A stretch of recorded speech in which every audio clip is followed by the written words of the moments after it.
नमस्कार दोस्तों, एक बार फिर से स्वागत है आपका हमारे यूट्यूब चैनल नॉलेज की में। आज हम बात करेंगे मध्य प्रदेश ज्योग्राफी पार्ट 3 की। मध्य प्रदेश का भूगोल का पार्ट 3 के बारे में जानेंगे, क्योंकि पिछली वीडियो में हमने पार्ट 1 और पार्ट 2 में हमने मध्य भारत का पठार और मालवा के पठार को आधा देखा था। इस वीडियो में हम मालवा के पठार को लेकर कुछ महत्वपूर्ण पॉइंट देखेंगे और बुंदेलखंड के पठार को देखेंगे। तो आइए शुरू करते हैं आज की वीडियो। मालवा के पठार की सीमाएं, इनके बारे में जानेंगे। मालवा के पठार का विस्तार देखेंगे।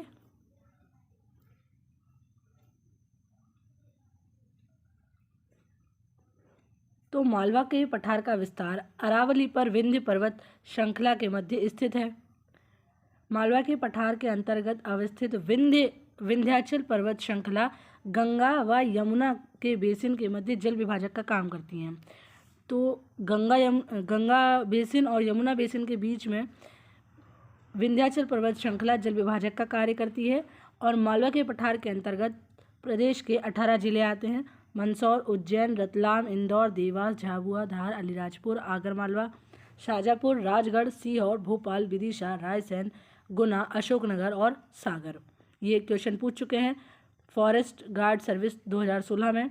और मालवा के पठार का विस्तार अरावली पर विंध्य पर्वत श्रृंखला के मध्य स्थित है। यह प्रश्न भी आ चुका है MPPSC 2008 में, तो आपको ध्यान रखना है। अब बात करते हैं मालवा की जलवायु। तो मालवा के पठार की जलवायु समशीतोष्ण जलवायु है। ये प्रश्न 2015 में जल पहरी के एग्ज़ाम में पूछ चुके हैं। मालवा के पठार की जलवायु, मालवा के पठार का सबसे गर्म माह जो होता है वो मई माह होता है। उस समय इस क्षेत्र का टेम्परेचर 40 डिग्री सेल्सियस होता है। और सबसे सर्द माह की बात करेंगे तो दिसंबर और जनवरी होता है। उस समय इस क्षेत्र का टेम्परेचर 10 डिग्री से लेकर 12 डिग्री सेल्सियस तक होता है। यह प्रश्न भी आ चुका है डेयरी फेडरेशन 2016 के एग्ज़ाम में, तो आपको ये सारे पॉइंट्स ध्यान में रखने हैं। अब देखते हैं मालवा के पठार के अंतर्गत जो चोटियाँ आती हैं उनके बारे में।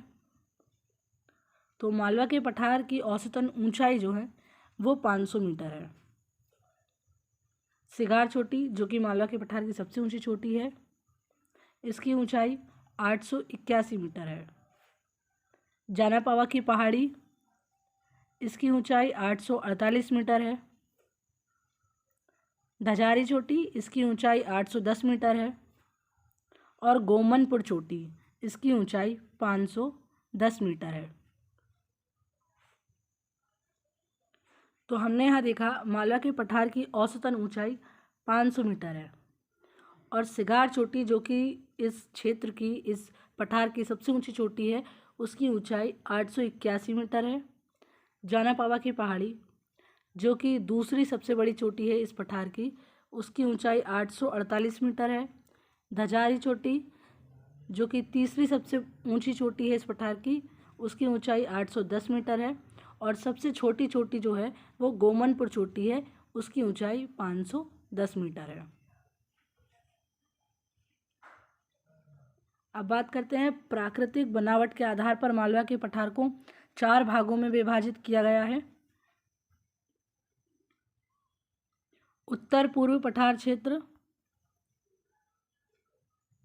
केंद्रीय पठार क्षेत्र, पश्चिमी पठार क्षेत्र और नर्मदा की घाटी।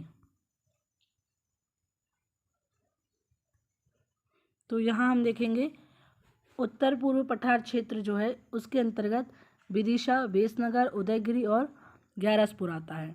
केंद्रीय पठार क्षेत्र जो है इसके अंतर्गत उज्जैन, धार, मांडू और रतलाम आता है।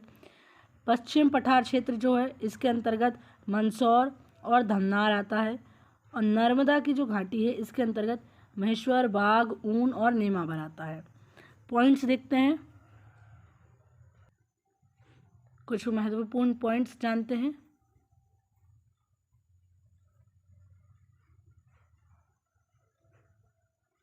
तो देखिए मालवा के पठार का जो क्षेत्र है इसकी सारी चोटियाँ जो है ये इंदौर ज़िले के अंतर्गत आती हैं। दुनिया का पहला क्लॉक टेम्पल जो कि जानापावा की पहाड़ी पर बनाया जा रहा है। जशवंत सागर झील जो कि मालवा के पठार क्षेत्र में पीने के पानी की पूर्ति करता है। ये गंभीर नदी पर बना हुआ है और जानापाव से निकलती है गंभीर नदी। ऊन जो कि खरगोन जिले के अंतर्गत आता है, इसे निमाड़ या मालवा के खजुराहो कहते हैं। ये प्रश्न भी आपसे पूछ सकते हैं कि मालवा या निमाड़ के खजुराहो किसको कहते हैं, तो ये ऊन जो कि खरगोन जिले के अंतर्गत आता है, और अजयगढ़ का किला जो कि पन्ना जिले के अंतर्गत आता है, उसे मदर ऑफ खजुराहो भी कहते हैं। तो ये पॉइंट्स आपको याद रखने हैं, बहुत महत्वपूर्ण है। और सबसे महत्वपूर्ण, दुनिया का पहला क्लॉक टेम्पल जो कि जानापावा की पहाड़ी पर बनाया जा रहा है। अब बात करते हैं बुंदेलखंड की पठार की। तो ये हम बुंदेलखंड की पठार शुरू कर रहे हैं। तो बुंदेलखंड की पठार का देखेंगे हम सबसे पहले। मध्य प्रदेश में 23,737 किलोमीटर स्क्वायर में फैला हुआ है। मध्य प्रदेश में 23,737 किलोमीटर स्क्वायर में फैला हुआ है बुंदेलखंड का पठार, जो कि कुल क्षेत्रफल का 7.79% है। तो देखिए यहाँ आप देखेंगे, ये जो है ये बुंदेलखंड है, ये बुंदेलखंड का क्षेत्र है पूरा। अब हम जानते हैं इसकी सीमाएं के बारे में। तो बुंदेलखंड पठार की सीमाएं जानते हैं। यमुना का जालौर मैदान, मध्य भारत का पठार अजयगढ़ की पहाड़ी, और मालवा का पठार। ये रहा बुंदेलखंड। इसके पूर्व में देखेंगे तो ये अजयगढ़ की पहाड़ी आ रही है। दक्षिण पूर्व में देखा हमने तो अजयगढ़ की पहाड़ी पड़ रही है। ये दक्षिण पूर्व क्षेत्र है, यहाँ पे ये अजयगढ़ की पहाड़ी पड़ रही है जो कि पन्ना जिले के अंतर्गत आता है। दक्षिण में हमने देखा तो ये मालवा का पठार पड़ रहा है, ये पूरा ये मालवा का पठार। पश्चिम में हमने देखा तो ये मध्य भारत का पठार पड़ रहा है, ये मध्य भारत का पठार, ये यहाँ पर आ रहा है पूरा क्षेत्र। और उत्तर में हमने देखा तो ये उत्तर में यहाँ पर यमुना का जालौर मैदान आ रहा है। ये उत्तर प्रदेश लग जाता है, उत्तर प्रदेश की सीमाएं लग जाती है, और यहाँ यमुना का जालौर मैदान आता है।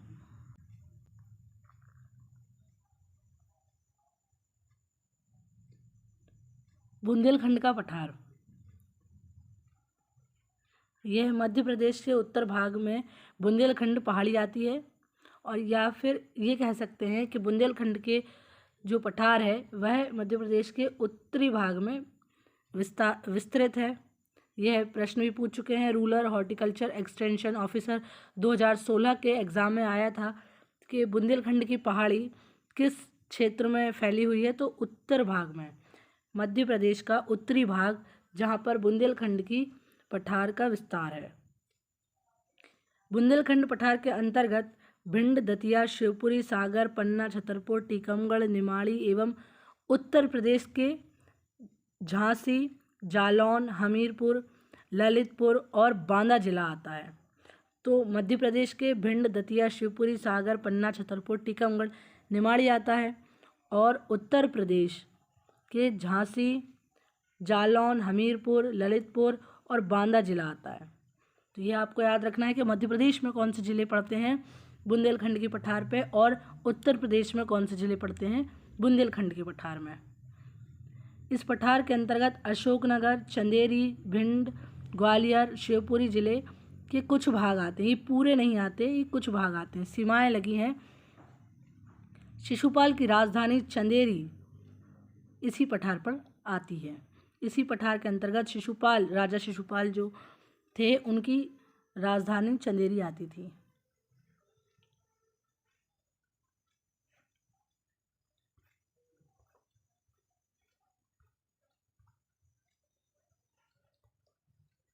अब जानते हैं बुंदेलखंड के बारे में विस्तृत जानकारी। तो औसतन जो वर्षा है वो 75 सेंटीमीटर से लेके 112 सेंटीमीटर तक रहती है। इस क्षेत्र की औसतन ऊंचाई जो है वो 800 से 450 मीटर है इस क्षेत्र की। बुंदेलखंड के पठार की औसतन ऊंचाई जो है 300 से 450 मीटर तक है। बुंदेलखंड का पठार 3 ओर से अर्धचंद्राकार है। हमने पिछली स्लाइड में देखा था, जब हमने एमपी का मैप देखा तो बुंदेलखंड का जो पठार है वो अर्धचंद्राकार है। पन्ना श्रेणी, बिजावर श्रेणी, नरहट स्क्वायर तथा चंदेरी घाट से घिरा हुआ है बुंदेलखंड का जो पठार है। बुंदेलखंड के पठार की सर्वोच्च ऊंची चोटी सद्भावना चोटी है। सबसे ऊंची चोटी जो है वो सद्भावना चोटी है, ये बुंदेलखंड के अंतर्गत आती है। इसकी ऊंचाई 172 मीटर है। ये आपको याद रखना है, ये आ चुका है प्रश्न डेयरी फेडरेशन 2016 और एमपी कांस्टेबल 2016 के एग्जाम में। नोट्स देखते हैं क्या है इंपॉर्टेंट पॉइंट। तो बुंदेलखंड पठार का विस्तार मध्य प्रदेश और उत्तर प्रदेश में पाया जाता है, जिसका कुल क्षेत्रफल 54,560 किलोमीटर है।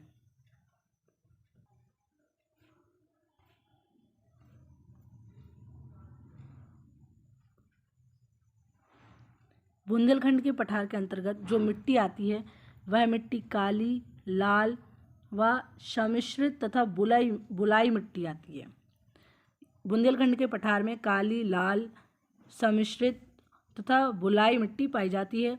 बुंदेलखंड का 1/3 भाग समतल मैदान है जो तीनों ओर से विंध्य कगार से घिरा हुआ है।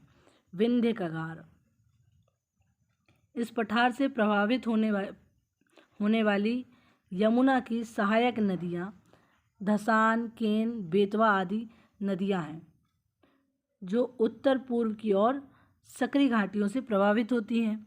ये भी आपको याद रखना है कि बुंदेलखंड की पठार से कौन कौन सी नदियाँ जाके यमुना में मिलती हैं। तो धसान, केन और बेतवा, ये तीनों नदियाँ जो हैं ये यमुना की सहायक नदी है और ये बुंदेलखंड की पहाड़ी से निकलती हुई यमुना में मिलती हैं। केन बेतवा नदी जोड़ो परियोजना बुंदेलखंड पठार में ही है। और ये भी आपसे पूछ सकते हैं कि केन बेतवा जो नदी परियोजना है, केन बेतवा जोड़ो नदी जोड़ो परियोजना जो है ये बुंदेलखंड पठार के अंतर्गत ही आती है। ये भी आपको याद रखना है। बुंदेलखंड पठार में हीरे का उत्पादन की प्रसिद्ध खदानें हैं। बुंदेलखंड के पठारों के अंतर ही हीरा उत्पादन की प्रसिद्ध खदानें आती हैं। तो धन्यवाद दोस्तों, उम्मीद है आपको वीडियो अच्छी लगी होगी। चैनल को लाइक, शेयर एंड सब्सक्राइब करना ना भूलें। बने रहिए हमारे साथ। मिलते हैं अगली वीडियो में।